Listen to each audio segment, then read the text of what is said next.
আসসালামু আলাইকুম এভরিওয়ান, সবাই কেমন আছেন? আশা করি সবাই ভালো আছেন আর সুস্থ আছেন। তো আজকে সকালবেলায় বাগান থেকে ভিডিওটা শুরু করেছি। তো এখানে এই যে ঢ্যাঁড়স গাছের ফুল হয়েছে, ২টা ঢ্যাঁড়সও ধরেছে। তো আসলে নিজেদের গাছের নিজে গাছ বুনলে সেখানে যদি একটু ফল হয় তাহলে সেটা যেটাই হোক, ফল সবজি যেটাই হোক, সেটাই দেখতে খুব ভালো লাগে। তো এখানে কলমি শাক বুনেছিলাম, মাশাআল্লাহ কলমি শাকগুলো ভালোই বড় হয়েছে। তো এই জন্য আজকে কেটে নিচ্ছি কলমি শাকগুলো, আজকে রান্না করব।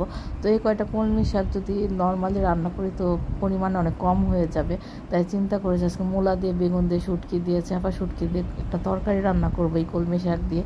সাথে টাটকিনি মাছ ভুনেছি, ডাল রান্না করেছিলাম, লাল শাক রান্না করেছি। আর এখানে রুই মাছের মাথার লেজ ছিল, তো এইগুলো ভুনা করে নিয়েছি টমেটো দিয়ে। তো আজকে সবগুলো তরকারি খুব মজা হয়েছিল, সবাই খেয়ে ভালো বলেছে। তো দুপুরের খাওয়া দাওয়া শেষ করে বাচ্চাকে পড়ানোর জন্য টিচার চলে এসেছে।